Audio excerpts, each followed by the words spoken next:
First of all, you have to give Georgia credit. We knew going into the game that one of the best defenses in the country, if not the best, and they really played well, put a lot of pressure on us, did some really good things.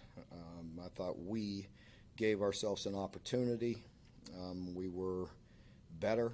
I really liked our team's energy, their focus all week, worked extremely hard, played with great energy, played very physical. We're playing physical enough on both sides of the line of scrimmage to win a game like that. We have to be able to create some opportunities for big plays. We have to get the ball in the end zone. We had a couple opportunities. One, the long drive we had, and I believe it was the second quarter.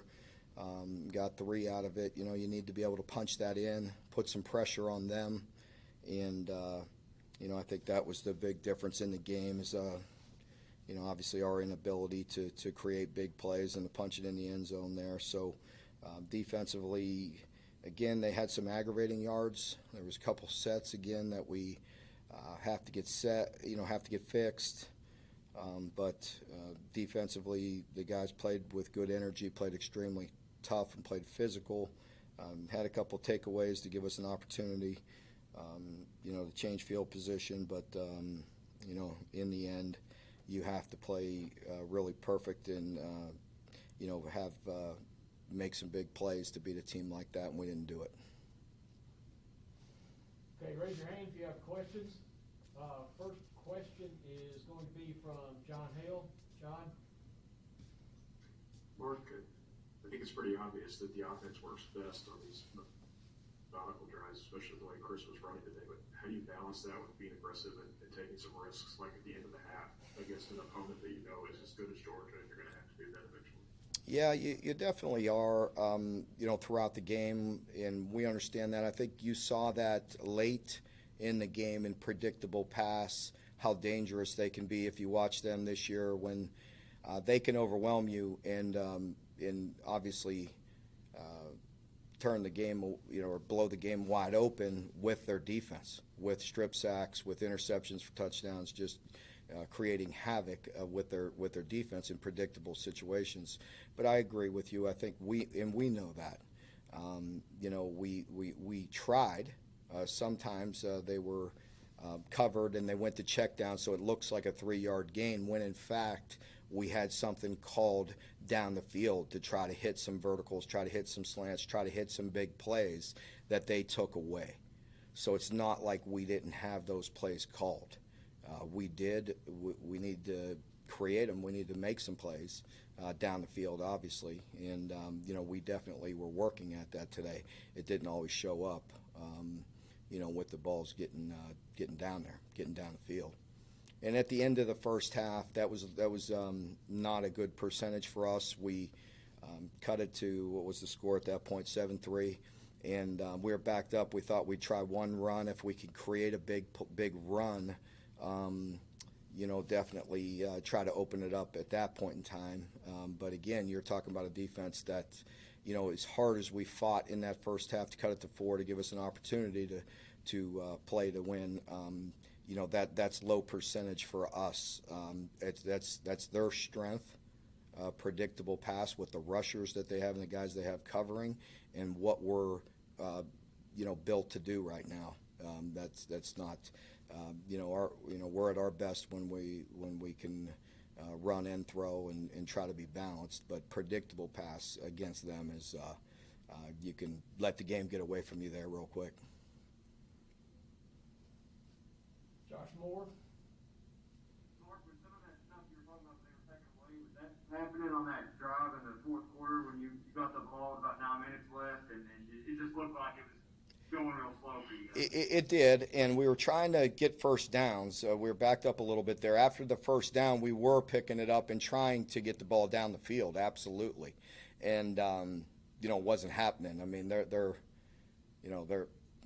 well coached. I mean, they're not stupid. I mean, they know, and they were taking it away, and they were, they know if they were keeping things in front of us that we were going to have to continue to work it all the way down the field and score and get the ball back again. So they were taking those shots away. John Clay? Mark, how did you think Joey Gatewood played? You know, going into it, it's going to be a tough, tough day. Just any quarterback that goes into playing Georgia, it's there's going to be some good and some bad because they're going to create some havoc in there with the way they can rush. And so, I thought, I think we're going to put on the film and see some things where more reps, more confidence, more comfort. I felt like some of those throws were there. I think with opportunity, with playing some more, he's got to anticipate that and get the ball down the field. I think there were certain opportunities there that we're going to look at and wish we can do them over. Have a little regret on some reads, but overall he did some good things. I think there's a lot to build on there with him for sure.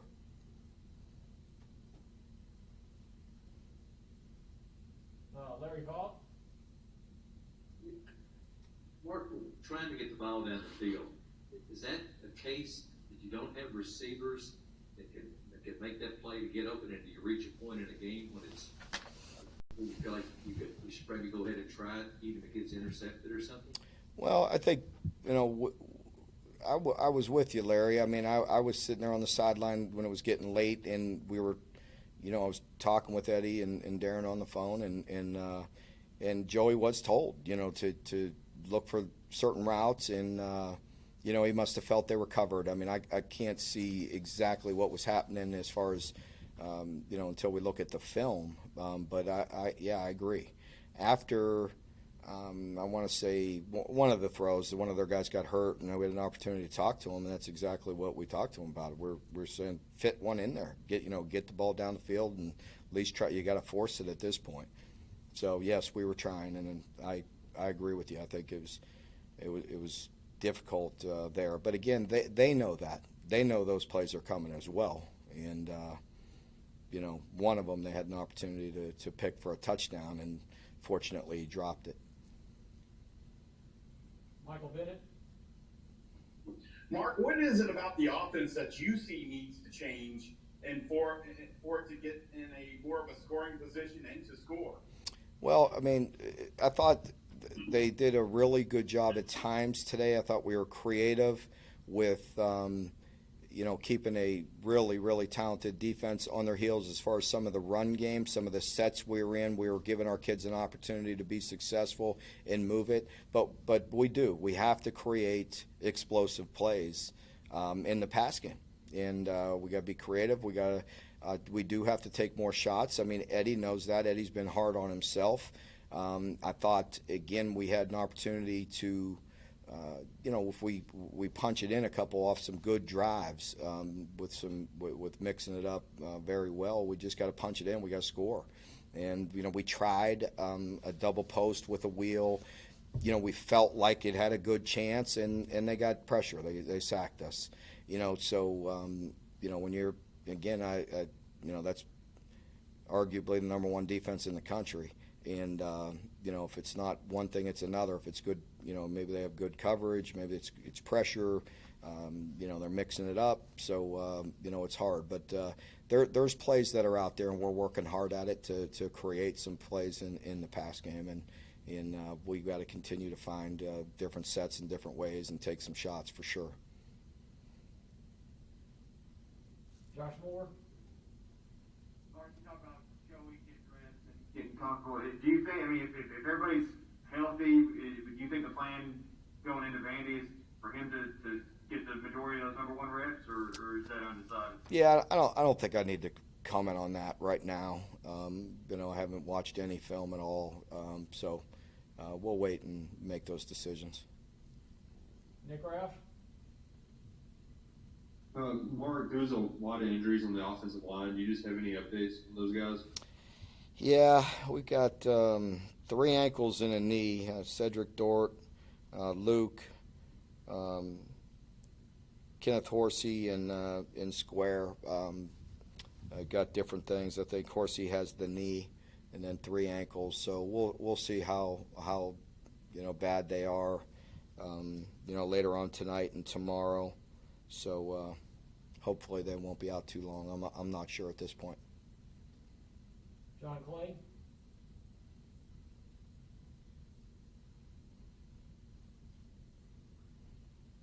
Your bye week or your off day coming up, obviously this is a different type of season. Will you do anything differently? Will you treat it any differently than you would during a normal season? A little bit different as far as giving them the time off. During a year where there's not a pandemic going on, it's nice to be able to give the kids a weekend where they can go home if they're close enough and maybe watch a high school game or go home and see family.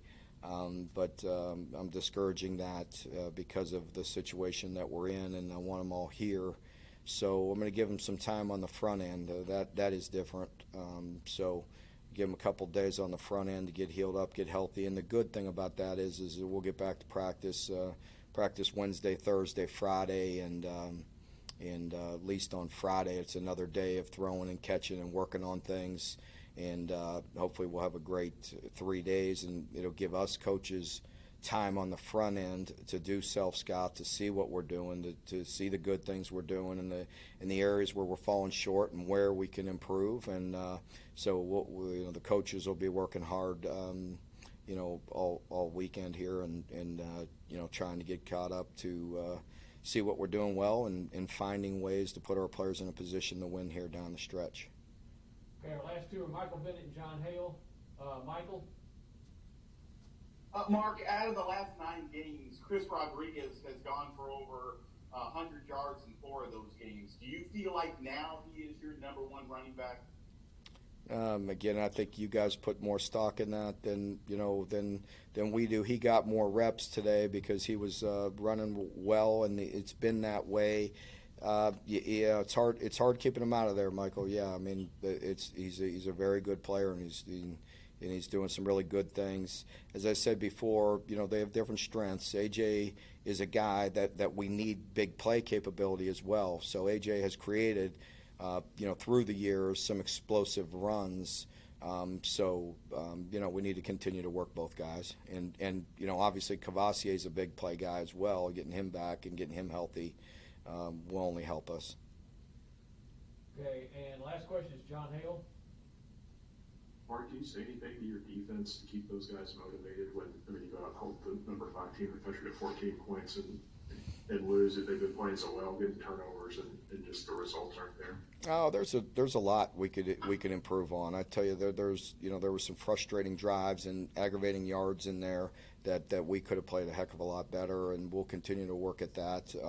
But as a team, I was very pleased. As you know, I mean, we're way beyond any kind of moral wins and losses. I mean, believe me, we're practicing and playing to win. But I am appreciative of the team, the mentality that they had all week. They've really worked exceptionally hard. We weren't proud of just the overall product a week ago, and they did respond. The guys were extremely energetic on the sidelines, pulling for each other, played extremely hard, played very physical. There's things we have to do better, but that was a great effort, and I appreciate that. So I don't anticipate any problems with the defense. There's enough things that we have to work on, and we got to get better at defensively. There's some things that are still aggravating out there today. But one thing's for sure is their attitude and their effort was really strong. And that's across the board. I thought the entire team was that way, and there's a lot to build on there. We just got to focus and find some creative ways to create explosive plays and continue to again build on the good things we're doing, and we got a little time here to do some self-scout and hopefully improve in some areas. Okay, Coach Stoops, thank you very much for your time today.